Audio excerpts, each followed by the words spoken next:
Hey you guys, it's getting close to 11 o'clock at night here where I'm at.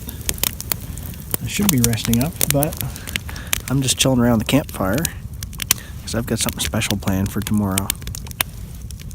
Hopefully it goes according to plan. We'll see. It might be one of the few people in history up here to bag an elusive species. It's pretty rare, but it's not protected or anything yet, so and it's only about this time of year they show up, so hopefully things go well tomorrow. We'll see. Just out here watching the northern lights. They were going really good here a few minutes ago, but oh well, things come and go, right? Yeah, we'll see how things go. I'm not into crossing fingers, but if I was, I would definitely be doing it. We'll see what tomorrow brings.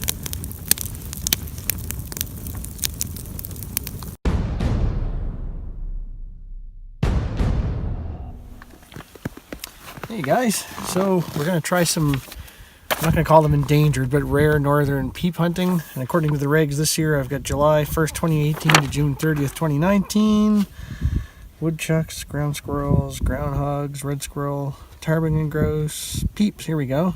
So for resident, 10 per day, possession limit 40, 1st of September to 30th of April, and we're in hunting area R, according to the map there, so should be good to go. I don't know if we'll see one or not. They're rare. They're only here this time of year, but won't know till you try, right? So we'll get things loaded up and we'll see you folks out there. Come look at this. There's fresh peep tracks all through here. I bet you we'll see one in a minute. There's a couple over here. I don't know if you can see them. Zoom in a little bit. Can you see them? That's as far as it goes. Don't make any big noises. Go for the bottom one first.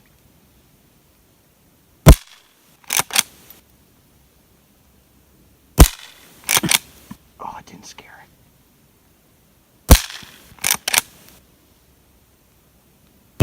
Man, they're tough. Try one more. Oh, I think I got him.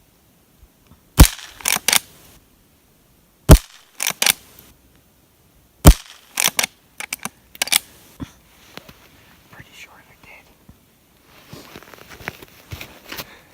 You can zoom out now.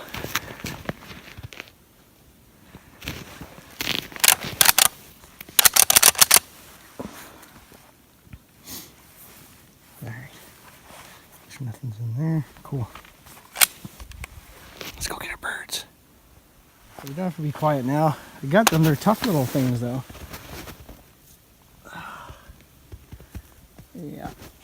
We got a center mass chest shot on this one, so hopefully I didn't ruin too much meat on it. This one, he's dead ass, but man, he took a few shots to kill this one.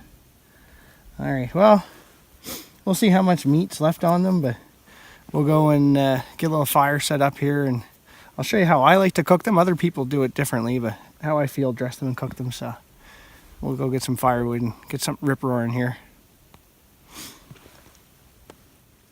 Probably hear the squirrels back there, but we got our peeps.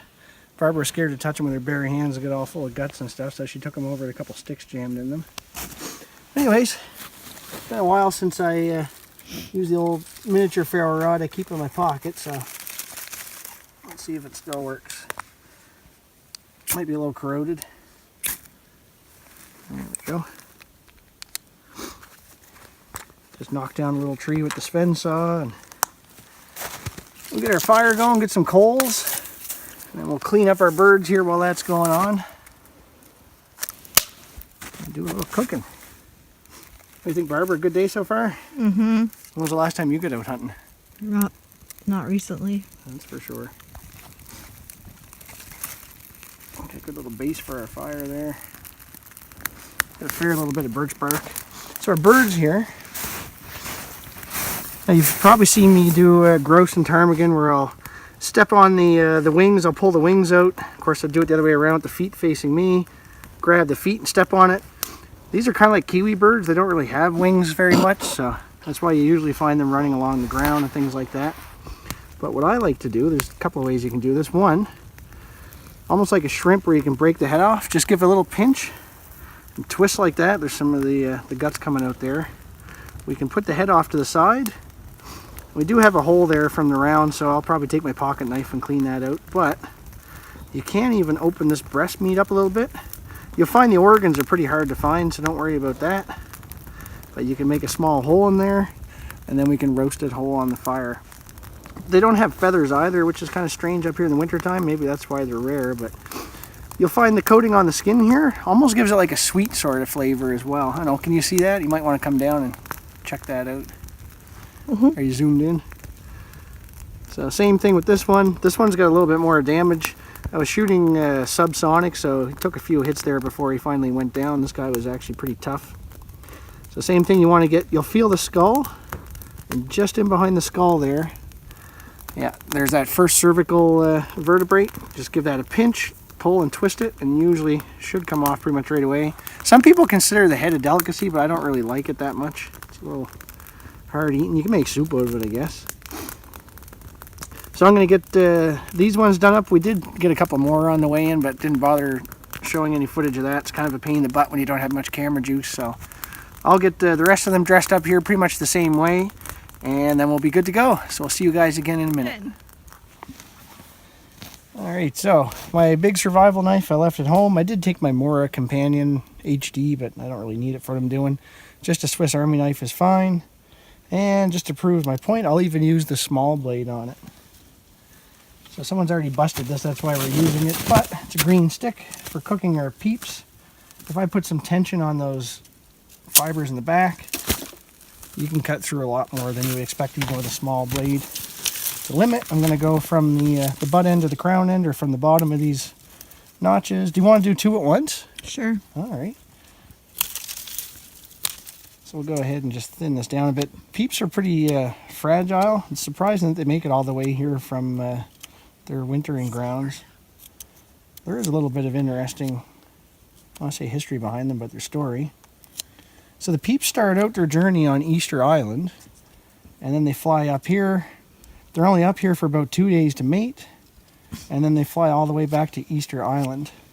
Where's Easter Island? I don't know, but that's what the textbook says. So.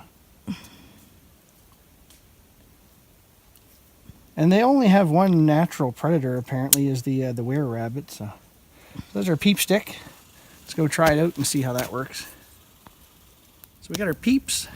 You can just go through their body, their backbone. They're kind of like a quail. They don't really need to come out. You can eat all that stuff as long as you cook it well. So two things. One, you don't want to get any sort of diseases or anything from them, so make sure it's cooked through all the way. But two, similar to like a deep fried quail when you get those at the restaurant, I don't like it that much, but you can eat the bones and chew them up. Don't put them right over the fire, obviously, because you don't want them tasting like whatever's in there just burnt. You could skin these if you wanted as well, but I'm not into that. Some people do it, some of the old timers. I don't have time for that mess.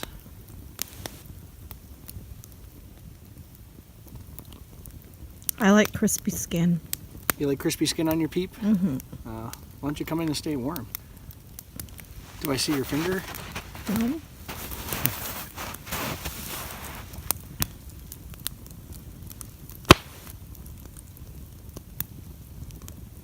I don't know, Lonnie, if you're watching this, if you get these in South Central Alaska or not, it'd be kind of interesting to see.